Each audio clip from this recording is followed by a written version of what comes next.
あの日、私の英雄は死にました。 저는 일본의 역사학자입니다. 어릴 적부터 이토 히로부미를 존경해왔고 그의 업적을 믿어 의심치 않았습니다. 그는 저에게 있어 근대 일본을 만든 위대한 영웅이었습니다. 그런데 어느 날 저는 그 믿음에 균열이 생기는 경험을 하게 됩니다. 서울에서 한 한국인 역사학자에게 받은 단 한 장의 문서. 하얼빈에서 총성 한 방울이 만든 거대한 진실. 리순 감옥에서 저는 살아서 숨쉬는 한 영웅의 정신을 마주하게 되었습니다. 그 영웅의 이름은 안중근. 그는 제가 평생 외면해왔던 이름이었고, 이토 히로부미를 쓰러뜨린 일본에겐 테러리스트라 불리는 인물이었습니다. 그런데 제가 직접 그를 보고 듣고 느끼고 나서야 깨달았습니다. 진짜 영웅은 제 마음속에 있던 이토가 아니라 그 이름이었습니다. 과연 저를 이렇게까지 뒤흔든 진실은 무엇이었을까요? 왜 일본의 역사학자가 한국의 독립운동가에게 무릎을 꿇게 되었을까요? 단순한 역사의 이야기가 아닙니다. 당신과 우리가 함께 마주해야 할 진실의 이야기입니다. 바로 지금 사연을 들어보겠습니다.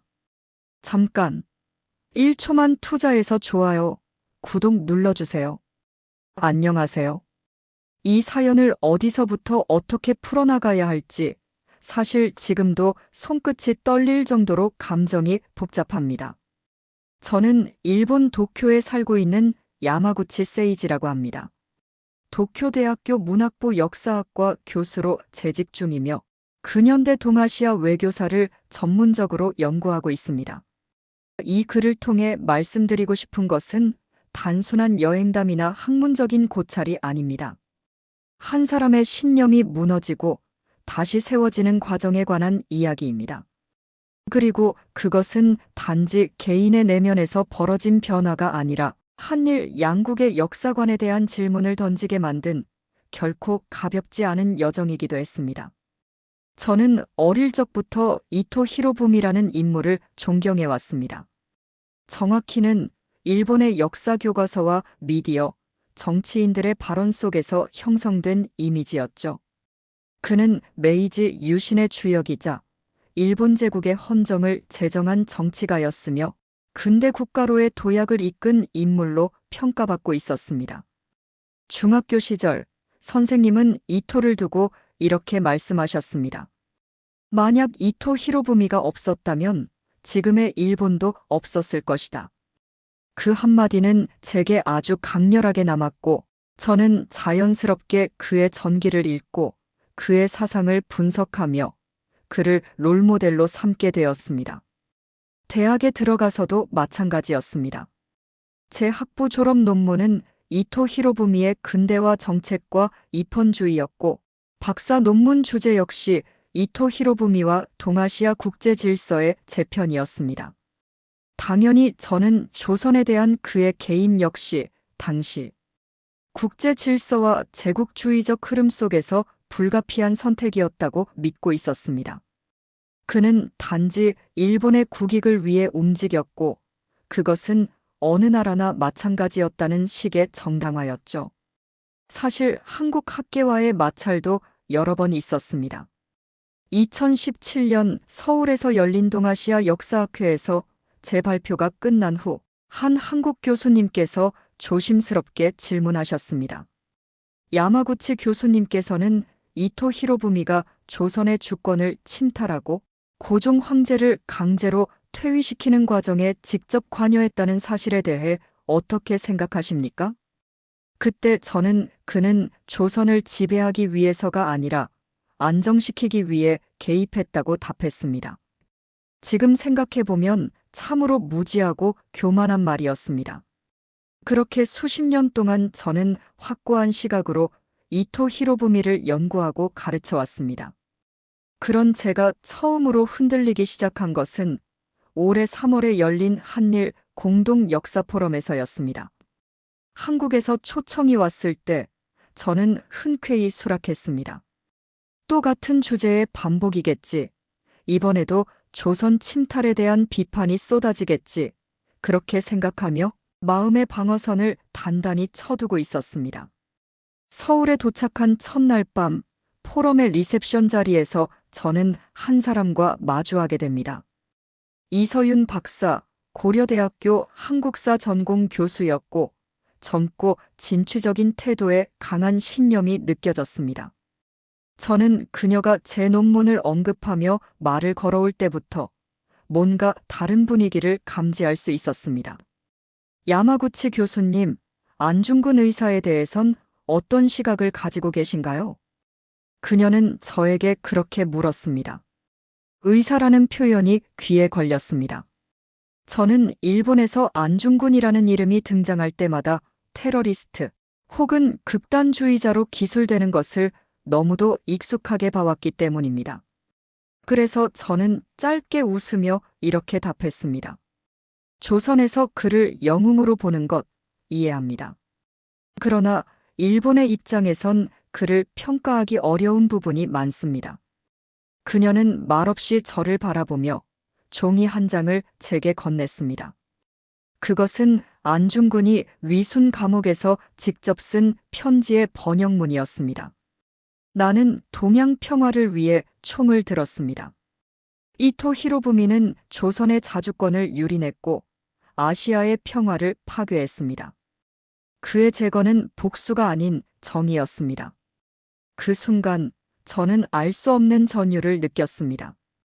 단순한 격정이 아닌 철학과 이념이 담긴 글귀였기 때문입니다. 그날 이후 저는 이서윤 박사와 수차례 대화를 나누며 한국 측에서 바라본 이토 히로부미의 행적을 접하게 되었습니다. 강제병합의 서명 강요, 고종 황제의 퇴위 조작, 민간인 학살과 언론 탄압, 그리고 무엇보다 충격적이었던 것은 이토가 직접 보고한 조선 관리들의 부패를 방조하며 일본 내 권력만 강화시켰다는 기록이었습니다. 지금껏 제가 배운 이토 히로부미는 개혁가였고 외교가였으며 아시아의 미래를 고민한 인물이었습니다. 하지만 제가 마주한 진실은 아시아 평화의 주창자가 아닌 침략의 선봉장이었습니다.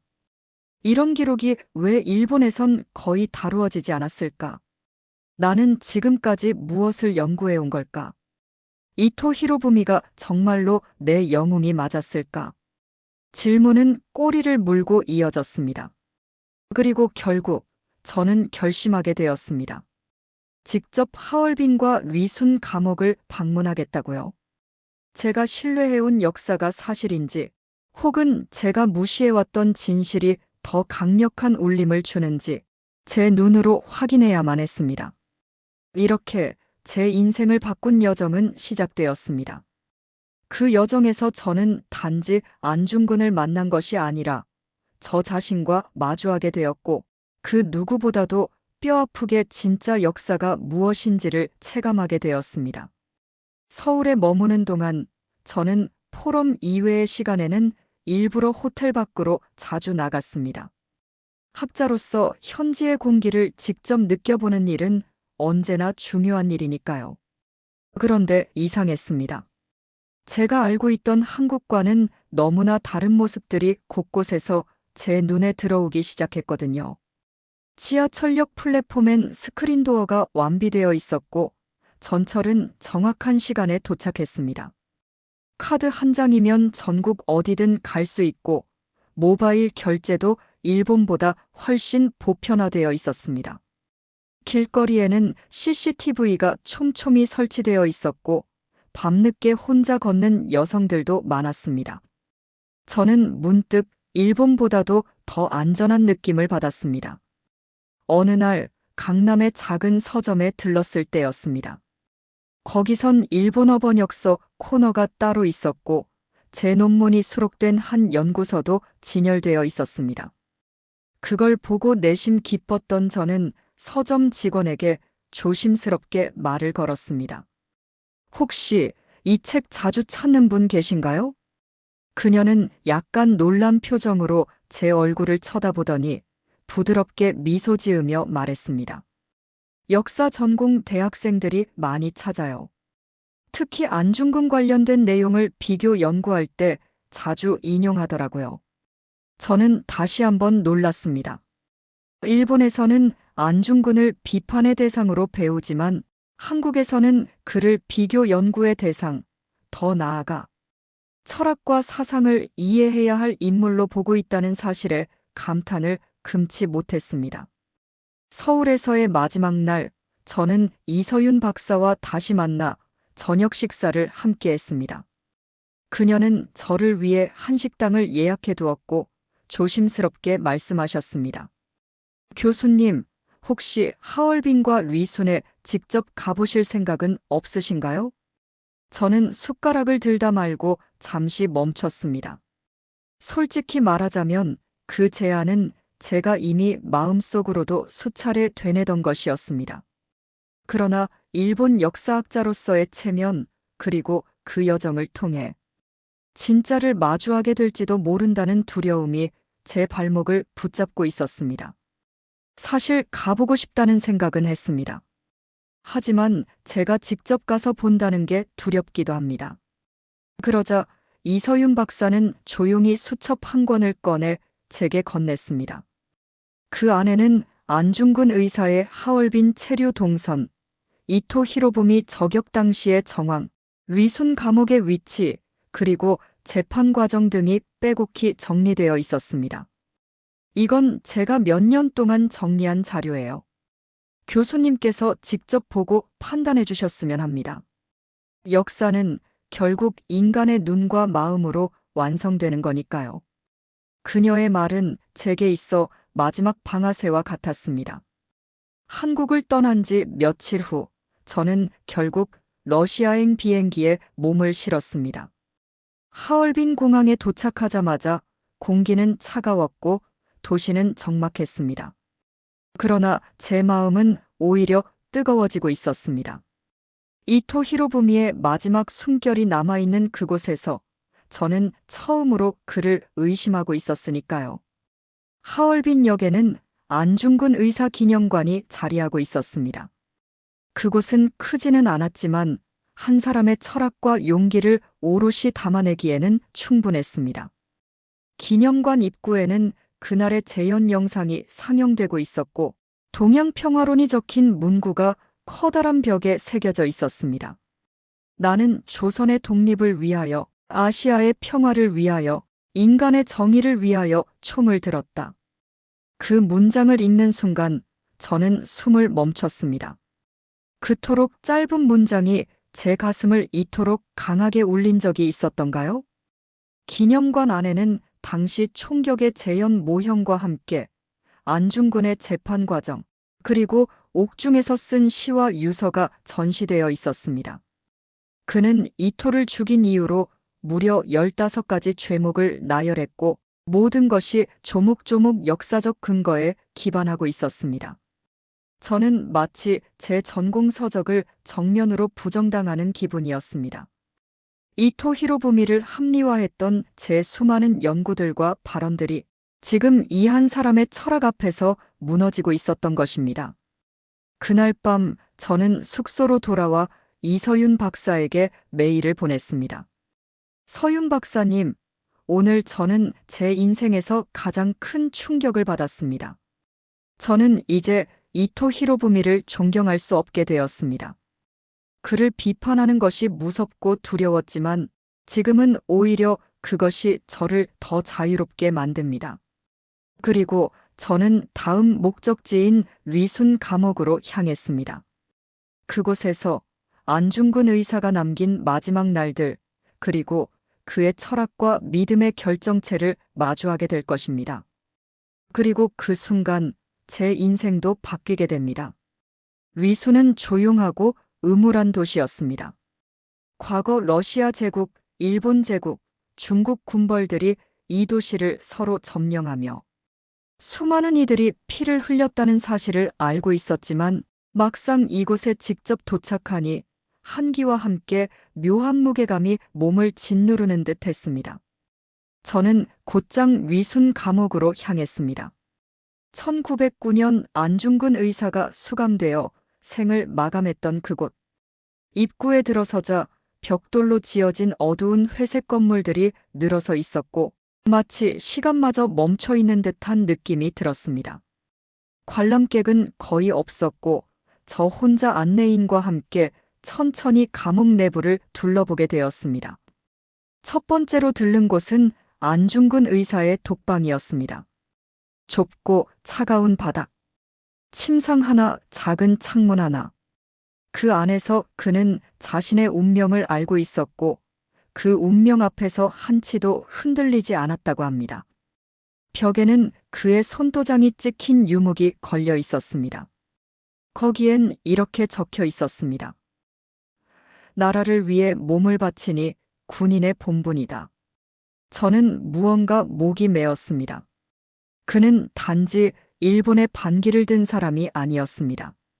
그는 나라를 위해 죽는 것을 명예로 여긴 사상가이자 철학자, 그리고 희생을 선택한 지도자였습니다. 가이드의 안내로 이동하던 중 저는 어느 방에서 한국인으로 보이는 단체 관광객들을 마주쳤습니다. 그중 한 남성분이 제 얼굴을 유심히 보시더니 일본어로 조심스럽게 물으셨습니다. 실례합니다만 일본 분이신가요? 저는 고개를 끄덕이며 정중히 답했습니다. 네, 일본에서 온 역사학자입니다. 야마구치 세이지라고 합니다. 그는 눈을 크게 뜨며 약간 경계 섞인 표정으로 제게 물었습니다. 여기엔 어떤 목적으로 오셨는지 여쭤봐도 될까요? 그 질문은 당연했습니다. 이 공간은 한국인들에게 너무도 특별한 곳이고 일본인으로서 이곳을 방문했다는 사실 자체가 어떤 의미를 갖기 때문이죠. 저는 망설이지 않고 답했습니다. 저는 안중근 의사에 대한 진실을 알고 싶어서 왔습니다. 저는 평생 이토 히로부미를 연구해왔지만 지금은 제가 몰랐던 진짜 역사를 배우고 싶습니다. 그 순간 방 안에 정적이 흘렀습니다. 그러다 그 남성은 조용히 고개를 끄덕이며 이렇게 말씀하셨습니다. 그 말 참 고맙습니다. 그 짧은 말 한마디가 제 가슴을 찢어지게 만들었습니다. 감사하다고 말해야 할 사람은 저였는데 오히려 그분이 저에게 고맙다고 해주시다니요. 다음 전시관에는 안중근 의사의 재판 관련 기록과 그가 작성한 동양평화론 초안 일부가 전시되어 있었습니다.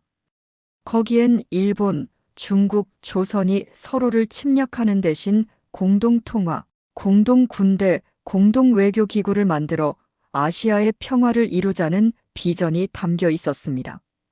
저는 머리를 감싸쥐었습니다.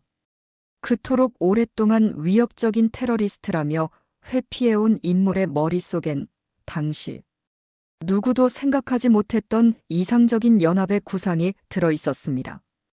그는 그저 조선을 위해 분노한 이가 아니었습니다. 그는 미래를 내다보고 아시아 전체의 평화를 구상했던 사상가였습니다.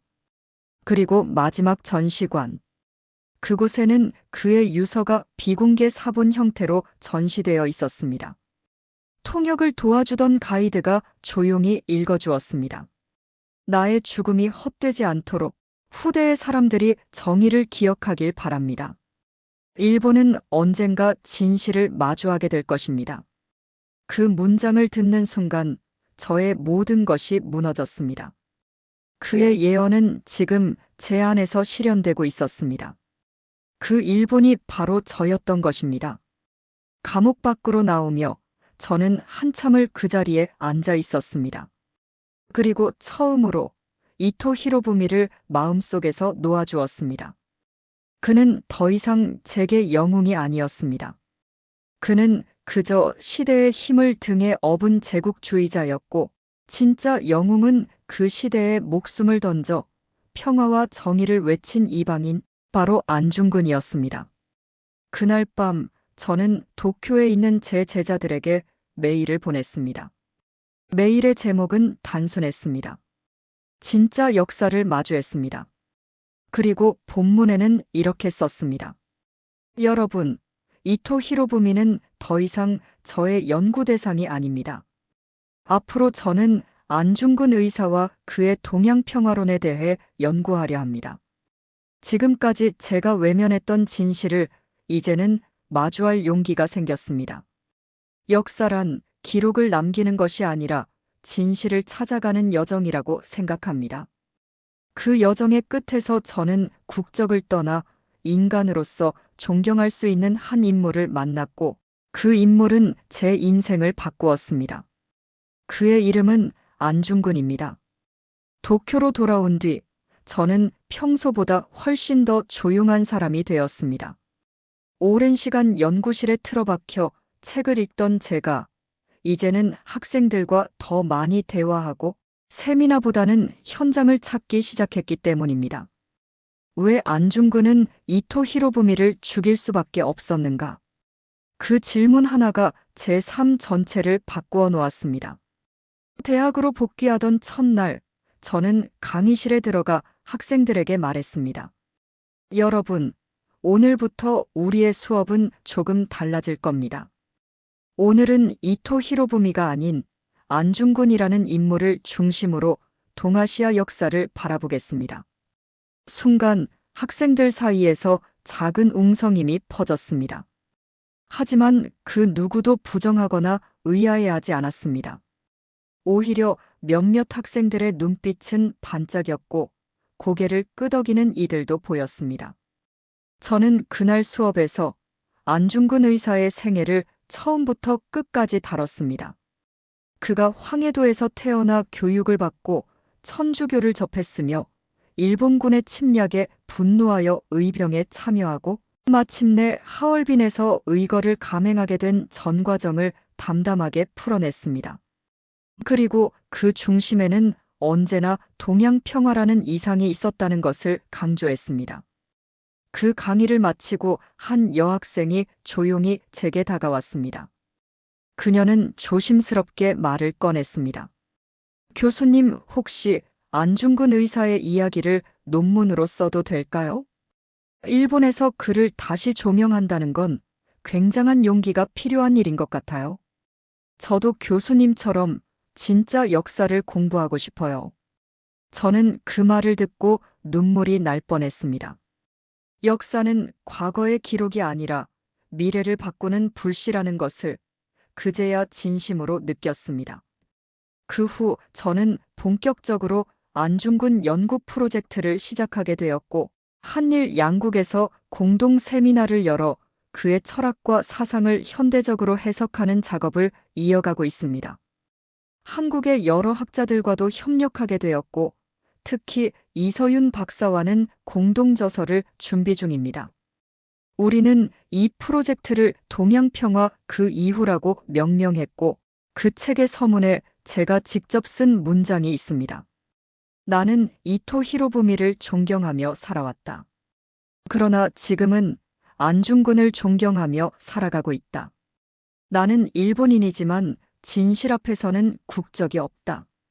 가끔씩 저는 다시 리순과 하얼빈을 찾습니다. 그곳에 가면 제 마음이 초심으로 돌아가기 때문입니다. 안중근 의사의 기념관 앞에 서서 그가 썼던 동양평화론의 서문을 조용히 음절입니다. 정의는 반드시 승리하고 평화는 반드시 실현된다. 그것이 늦더라도 반드시 도래한다. 그리고 그 말을 되새길 때마다 저는 제게 주어진 사명처럼 느낍니다. 그의 정신을 잇는 일본인이 되어야겠다는 사명. 친애하는 여러분, 이 사연을 끝까지 읽어주셔서 정말 감사드립니다. 제가 이렇게 사연을 보내는 이유는 단순히 감동적인 체험을 나누고 싶어서가 아닙니다. 저는 지금도 싸우고 있습니다. 과거의 신념과 과거의 나 자신과 그리고 아직도 진실을 외면하는 이들과.